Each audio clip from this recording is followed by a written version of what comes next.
ডাব্লিউবিএইচআরবির মাধ্যমে 23টি জেলা থেকে আবেদন করতে পারবেন এমন পদে কর্মী নিয়োগের নতুন বিজ্ঞপ্তি প্রকাশিত হয়েছে।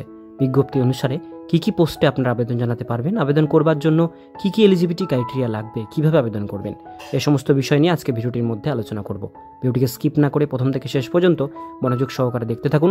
চ্যানেলে প্রথমবার হলে সাবস্ক্রাইব করে পাশের বেল আইকনটিকে বাজিয়ে রাখুন এরকমই গুরুত্বপূর্ণ হেল্পফুল আপডেটগুলো সবার প্রথমে দেখবার জন্য। তো চলুন ভিডিওটিকে শুরু করা যাক। প্রথমেই বলা হচ্ছে নিয়োগকারী সংস্থা বা বোর্ড। এক্ষেত্রে নিয়োগের যে বিজ্ঞপ্তি প্রকাশ করেছে তার বোর্ড হলো পশ্চিমবঙ্গ হেলথ রিক্রুটমেন্ট বোর্ড। নিচে শূন্যপদ এবং তার সম্পর্কে বিস্তারিত আলোচনা করা হলো। পদের নাম এক্ষেত্রে প্রকাশিত বিজ্ঞপ্তি অনুযায়ী জানানো হয়েছে পশ্চিমবঙ্গ স্বাস্থ্য দপ্তরে অধীনে ডেপুটি ম্যানেজার পদে কর্মী নিয়োগের নতুন বিজ্ঞপ্তি প্রকাশ করা হয়েছে, যাতে পুরুষ মহিলা উভয় প্রার্থী এখানে আবেদন জানাতে পারবেন। এরপরে আমরা চলে আসব প্রার্থীর বয়সসীমা নিয়ে। এক্ষেত্রে নিয়োগের বিজ্ঞপ্তি প্রকাশ করা হয়েছে, তাতে উল্লেখ করা রয়েছে প্রার্থীদের সর্বাধিক বয়স 45 বছর বয়স পর্যন্ত আবেদন জানাতে পারবেন। অর্থাৎ এর নিচে বয়স হলে আবেদন জানাতে পারবেন, 45-এর বেশি হলে আবেদন জানাতে পারবেন না।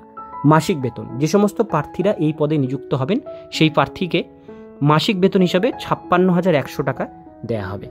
শিক্ষাগত যোগ্যতা, ডাব্লিউবিএইচআরবির তরফে প্রকাশিত বিজ্ঞপ্তি অনুযায়ী প্রার্থীদের উপযুক্ত যোগ্যতা থাকতে হবে। যোগ্যতা সম্পর্কে বিস্তারিত অফিসিয়াল নোটিফিকেশন দেওয়া রয়েছে অথবা নিচে স্ক্রিনশট দেওয়া রয়েছে। সেই স্ক্রিনশটটা আমরা এবার দেখে নেব। এখানে বলা হয়েছে কিভাবে আবেদন জানাতে পারবেন। এক্ষেত্রে যে নিয়োগের বিজ্ঞপ্তি প্রকাশ করা হয়েছে তাতে উল্লেখ করা রয়েছে প্রার্থীদের অনলাইন মাধ্যমে ফর্ম ফিল আপ করতে হবে। অনলাইন ফর্ম ফিল আপ করতে প্রথমে পশ্চিমবঙ্গ স্বাস্থ্য নিয়োগকারী বোর্ডের অফিসিয়াল ওয়েবসাইট ভিজিট করতে হবে, অর্থাৎ ডাব্লিউবিএইচআরবি। এরপরে প্রার্থীদের আবেদন করার লিঙ্ক দেওয়া রয়েছে আমাদের ভিডিওর ডেসক্রিপশন বক্সে, সেখানে ক্লিক করে রেজিস্ট্রেশন প্রক্রিয়া সম্পন্ন করতে হবে। রেজিস্ট্রেশন পূর্ণ হলে পুরো ফর্মটি ফিল আপ করতে হবে। লাস্টে প্রার্থীদের নির্দেশ মতো জরুরি ডকুমেন্টস আপলোড করতে হবে। সবশেষে প্রার্থীদের আবেদন মূল্য জমা করে ফাইনাল সাবমিট বাটনে ক্লিক করলে ফর্মটি সাবমিট হয়ে যাবে। এবার আমরা দেখে নেব আবেদন মূল্য। অনলাইন আবেদন করতে প্রার্থীদের 210 টাকা আবেদন মূল্য প্রদান করতে হবে।